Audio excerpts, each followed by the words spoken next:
Donc on accueille Hasna Zouberi pour sa rubrique Safety Road. Safety Road, Road plutôt. Et donc tu es Donc, accompagné d'un invité, c'est Exactement. Abdelghani Mechti. T'as pas enfilé un blouson en cuir? Non, non. Ah oui, Malheureusement, moi non. je m'attendais à un blouson en cuir, Hasna. Donc parce qu'on va faire une petite balade à moto Exactement. et pas n'importe laquelle, je crois. Pas n'importe laquelle, oui. Voilà, c'est à toi, Hasna. Merci, Fella. Donc, bonjour Abdelghani. Abdelghani Mechti, vous êtes président du club Agiz Chapter. Algérien. Algérien. Donc, vous êtes motard professionnel, Abdelghani. On a l'habitude de vous interviewer à maintes reprises quand il y a des manifestations et des événements autour de la moto des deux roues. Aujourd'hui, Abdelghani, les deux roues, donc le parc automobile s'agrandit, les motos vont avec. Donc, aujourd'hui, ils représentent quand même, je pense, 2 ou 3% du parc national automobile. Et malheureusement, les accidents de la circulation autour causés par les motards aussi, donc ça va de soi. Le parc moto s'agrandit et les accidents vont avec. Quel état des lieux vous faites aujourd'hui par rapport à ce constat? Bonjour Hasna, bonjour madame, Bonjour. aux auditeurs de la matinale. Effectivement, le bilan, en fait, chaque année, il s'alourdit et on voit, en fait, pas d'amélioration. Donc, forcément, quand on parle de bilan, pour cause, donc les motards, enfin motocyclistes de tout genre, donc scooteristes et motos cylindrées, dans les villes plutôt qu'en hors agglomération. Et ça est dû à plusieurs facteurs. Okay, plusieurs facteurs dont la formation, mais pas que. Donc il y a aussi la sévérisation donc, du code de la route qui aujourd'hui commence à porter ses fruits. Donc le port de casque, on voit un petit peu dans les ruelles d'Alger, ne serait-ce que dans la capitale, une prise de conscience donc, des jeunes, ou du moins des motards, pour le port du casque par rapport donc, aux chutes, par rapport à la conduite sur les autoroutes. Donc on voit qu'il y a une sensibilisation qui commence à porter ses fruits, de par les associations qui sont très actives dans le domaine, les clubs moto, mais aussi le travail des services de sécurité qu'il ne faut pas dédaigner. Il y en a combien de clubs de moto en Algérie? En Algérie, il y en Vous a les avez pratiquement 78. À travers le territoire? À travers le territoire national, oui. Il y a 78, donc du nord au sud, de l'est à l'ouest. Donc il y a énormément de gens qui sont actifs dans le domaine, pas qu'à Alger. On fait un focus généralement sur la capitale, mais il faut se dire qu'il y a des clubs qui sont très actifs, qui sont très versés dans la sensibilisation à la sécurité routière. Ils font un routière. Travail remarquable, il faut le dire. Moi, j'avais eu la chance de travailler avec un club au niveau de Biskra. Oui, il y avait des jeunes qui étaient très conscients, ils essayaient de faire un travail de proximité, pas seulement à Biskra, même dans les villes limitrophes. Et c'était franchement c'est un travail à saluer, franchement. Moi, je voudrais savoir quelle est la ville où on compte beaucoup de motos, par exemple. Je pense que c'est la capitale. Est-ce que des statistiques ont été faites? Alors justement, malheureusement, il n'y a pas de statistiques. On dit que c'est la capitale, mais c'est aussi Blida, c'est aussi Tipaza. En fait, il y a aussi Msila. Il n'y a pas de chiffres. Exact. Il n'y a pas de chiffre exact sur le nombre de motos évoluant dans une ville par rapport à une autre. Mais vous allez voir à Gardaïa, il y a énormément de motos. On m'avait dit Biskra, par exemple, aussi. Biskra, il y a le sud du pays. Je pense que Msila et Gardaïa plus que Biskra. Oui. Donc voilà, on n'a pas aujourd'hui les chiffres par ville, mais on sait très très bien que par rapport à la concentration de la population, on a les plus grosses villes, que ce soit Constantine, Oran, Alger, Annaba, Blida, qui est une ville où la moto est native. Oui, donc voilà, c'est ces grandes villes où on voit en fait une prolifération donc, de la moto, de la motocyclette, du scooter et de la grosse cylindrée sur les rues. Très bien. Aujourd'hui, vous avez abordé donc, lors de votre intervention par rapport au port du casque qui est devenu aujourd'hui comme la ceinture dans la voiture, donc qui est devenu un peu... Bon, ça a toujours été obligatoire, mais c'est devenu un peu, c'est-à-dire on a fait le travail de la sensibilisation a apporté ses fruits et tant mieux, alhamdoulilah. Mais on voit aujourd'hui qu'il y a pas mal de Abdelghani et les photos. Bon, ça c'est vos. C'est un des motards professionnels, voilà. C'est où? C'est à Biskra. Ah, c'est à Biskra, C'est à justement. Biskra, Ouais. oui. Et donc, je reviens à la formation, Abdelghani. Est-ce qu'aujourd'hui, la formation, on voit que la plupart des motards ne portent pas, n'ont pas le permis des deux roues. Est-ce que c'est un manque de sensibilisation dans ce sens ou une prise de conscience qui n'est pas aujourd'hui d'actualité? Je pense que c'est les deux. D'accord. C'est les deux. Il faut au fait sévériser les contrôles. C'est important pour au fait pousser les gens à aller vers le passage à l'examen Oui. Et avant ça vers la formation. Pourquoi je reviens au fait à la formation, c'est qu'aujourd'hui on a des jeunes, on voit des jeunes dans les rues avec des scooters ou avec des motos et qui ont leur permis, qui obtiennent leur permis, mais qui n'ont pas au fait les préceptes de base pour rouler en moto. Okay. Au-delà du port du casque, c'est-à-dire vous savez, à l'international, ce qui se fait en termes de formation, vous avez, quand vous allez vers une auto-école, vous avez à minima, je dis bien à minima, je vais vous expliquer pourquoi, c'est quoi le minima. À minima, vous avez 20 heures à passer chez le moniteur. 20 heures, vous avez 12 heures de cours théoriques et 8 heures à minima de cours dynamiques, sur le moto. Pourquoi je dis à minima? Ça dépend au fait du niveau de la personne. Vous avez des gens qui pratiquent la moto et qui vont, pour avoir leur sésame, leur permis, vont vers au fait l'auto-école pour juste passer à l'examen.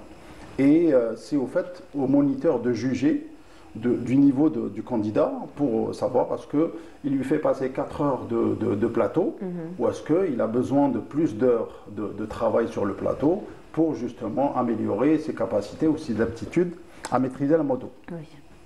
Après, quand vous arrivez donc à l'examen, ce qu'on déplore aujourd'hui, c'est que vous avez des moniteurs, pas tous.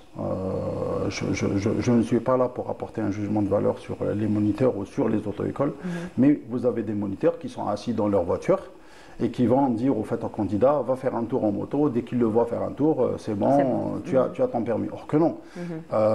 Dans les pays du Nord, en Europe, ne serait-ce qu'au Moyen-Orient, vous avez au fait le moniteur qui sort avec son candidat ou avec une file de candidats pour les examiner sur l'autoroute. Pourquoi? Parce qu'au fait, vous avez le plateau, donc vous avez le 8, enfin vous avez des circuits à faire pour les examens et vous avez la sortie en circulation.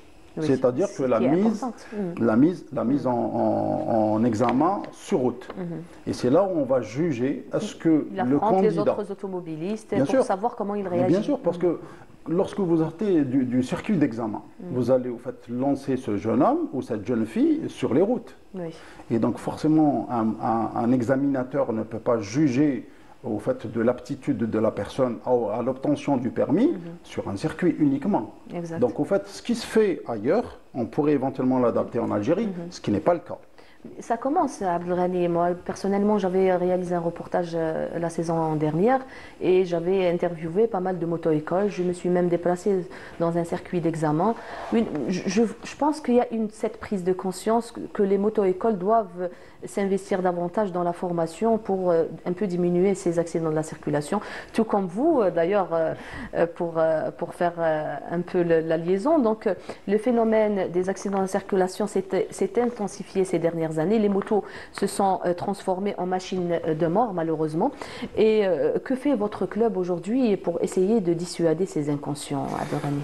Aujourd'hui, au même titre que d'autres clubs, que ce soit dans l'Algérois ou ailleurs, on fait de la sensibilisation à la sécurité routière. Donc, il y a plusieurs volets. Il y a le volet de communication. Sur les réseaux sociaux, on essaye un petit peu de sensibiliser donc les utilisateurs jeunes et moins jeunes.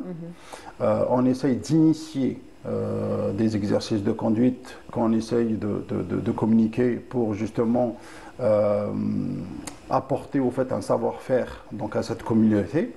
Et puis d'autre part, il y a un travail qui se fait en collaboration avec les autres clubs et avec la DNSR, donc la délégation nationale de la sécurité routière.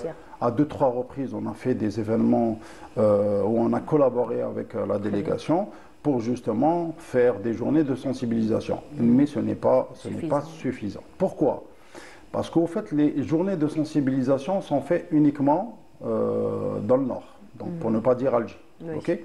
Connaît-il des pays, des hauts plateaux, des Aurès, du sud? Il faut toucher un peu tout le monde. Oui. J'ai toujours dit que l'Algérie, c'est pas Alger. Tout à fait, mais c'est pas évident. Moi, je comprends un petit peu les gens qui sont versés dans ce métier-là. C'est pas évident de couvrir tout le territoire national. L'idée, et c'est le cas aujourd'hui, il y a des antennes de la DNSR qui sont ouvertes un peu partout. Il y a des délégués. On a même travaillé avec eux. C'est des bureaux régionaux, de liaison. Oui. Tout à fait. Il y a des délégués régionaux et tout ça, et qui font un travail avec les clubs ou avec les associations. Mais c'est pas suffisant. Il faudrait. Ils n'ont pas les moyens aussi à Burania. Moi, j'avais soulevé ce problème aussi. Regardez, aujourd'hui, il y a un aspect important sur lequel je reviens, si vous permettez, c'est les auto-écoles. Les auto-écoles, aujourd'hui, quand vous partez passer votre permis, on vous dit, soit il y a des auto-écoles que je salue, qui ont en fait les moyens logistiques, qui ont une moto pour en fait, faire apprendre à conduire aux candidats. Il y en a d'autres où vous allez aller chez eux et ils vont vous dire, vous ramenez votre propre moto pour conduire. Tout à fait. Il y a aussi les simulateurs qui peuvent contribuer à la formation. C'est pas du tout pareil. C'est la même chose. Sur une moto, c'est pas du tout pareil. Vous pouvez avoir des simulateurs. Il y a certaines auto-écoles qui ont fait intégrer cette nouvelle technologie justement pour former leurs candidats. Regardez, les simulateurs à l'international, ils sont utilisés dans des circuits sportifs. D'accord. Ok. Ou à la limite, quand vous faites de la grande vitesse, de la sportive au-delà de 1250. Ça ne reflète pas la réalité de la route. Oui. Donc, au fait, le pilote professionnel s'exerce à un circuit sur simulateur. Ça, effectivement, ça existe. Mais pour, au fait, un candidat lambda qui va passer son permis ou qui est en plein apprentissage, c'est pas la bonne méthode. La bonne méthode, elle est physique, elle est dynamique et avec un moniteur. Qui est là à vous apprendre les préceptes de la conduite, parce qu'il y a un autre phénomène. Conduire, vous faites un scooter, et conduire une moto à vitesse, c'est pas pareil. J'en avais parlé dans vous avez, vous faites les commandes au pied qui n'existent pas. Ok, le frein arrière sur une moto vitesse existe, sur un scooter non. Vous avez les deux freins qui sont manuels. Donc vous formez les moniteurs, c'est ça? Non, on ne forme pas les moniteurs, on forme nos propres membres. Lorsqu'un nouveau membre vient dans le club, on les forme. Ils sont obligatoirement de passage en centre de formation. Donc on a des cours de conduite qu'on programme régulièrement, donc pas plus tôt que ce vendredi. On a des exercices de conduite. Pourquoi? Parce qu'en fait, on se remet sur la route après une longue trêve estivale. Donc on remet tout le monde en recyclage. Et ça, au fait, il faudrait... Mise à jour. Bien sûr. Avant de se remettre sur la route, on a besoin, en fait, de remettre tout le monde sur les exercices de conduite. Surtout que vos motos sont des grandes... Vous avez des motos qui pèsent 400, donc c'est pas évident de se retrouver avec d'autres... Oui, 300 kilos, c'est vraiment pas évident. Et la maîtrise de sa machine, avant de parler de l'environnement, est très très importante. Oui, est-ce que vous contribuez, enfin certainement, Hasna, tu seras d'accord avec moi, ça contribue à la promotion du tourisme aussi. Bien sûr, bien sûr. On joint l'utile à l'agréable. Effectivement, parce que à travers aujourd'hui les réseaux sociaux, on communique beaucoup. Enfin, il n'y a pas que nous. Tous les motards aujourd'hui, je pense qu'il faut leur tirer un chapeau bas. Pourquoi? Parce qu'au fait, à travers ce qu'ils font, à travers les visites qu'ils font, que ce soit dans le sud, que ce soit dans les hauts plateaux, que ce soit dans les sites touristiques, ils emmènent aujourd'hui, on a des touristes qui viennent de l'Europe et qui sont en contact avec des clubs moto. Et ces clubs moto font le travail de guide touristique à moto. Et on n'en parle pas. On a des collègues. On les voit sur les réseaux plutôt. On les voit sur les réseaux, mais on ne met pas la lumière sur ces gens-là. Et très franchement, ils font du très très bon travail. Les ambassadeurs de l'Algérie. Ils font du travail pour l'Algérie. Absolument. Et au-delà de la conduite moto, au-delà du plaisir qu'on prend, on fait connaître les merveilles de l'Algérie donc à des baroudeurs qui viennent d'Europe, du Moyen-Orient ou d'ailleurs. Donc effectivement, on joint l'utile à l'agréable. Le tourisme, effectivement, fait partie du travail qu'on fait. Nous, le mois de janvier prochain, on reçoit des Européens avec lesquels on va rouler jusqu'au fin fond du sud algérien, vers Janet et tout ça. Et voilà, donc on donne un petit goût donc à des petits groupes qui, par la suite, pourraient éventuellement grossir, et pourquoi ne pas rendre l'Algérie à sa place sur le plan touristique et de promouvoir au fait des destinations comme Rdaya, comme Janet. Méconnues peut-être aussi, découvrir d'autres destinations. Écoutez, Abdelghani, comme dernier point, donc on a parlé un peu de la formation, on a parlé un peu de tout, mais on a vu les vidéos qui sont passées en parallèle, donc les acrobaties qu'on voit de certains motards sur nos autoroutes et routes, malheureusement. Quel est le conseil aujourd'hui que vous pouvez leur donner pour essayer d'un peu de... Moi au fait, le conseil que je vais pas le donner au fait aux utilisateurs. Je vais parler en général sans citer qui que ce soit ou quoi que ce soit. Il faut travailler sur des circuits moto. Oui. Les circuits moto vont absorber cette énergie, cette dynamique dont a besoin un jeune ou un groupe de jeunes ou un groupe de motards qui veulent s'exercer à la vitesse. Il n'existe pas les circuits de moto? Il n'y a aucun circuit homologué en Algérie.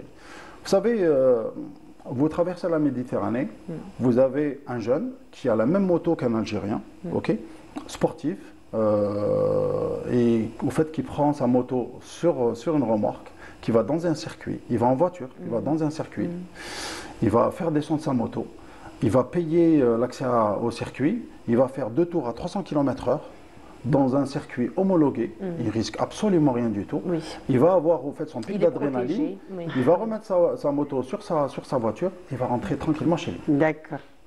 C'est le message qu'on souhaite faire passer. Et c'est pas un cri, mais c'est au fait un cri de sensibilisation.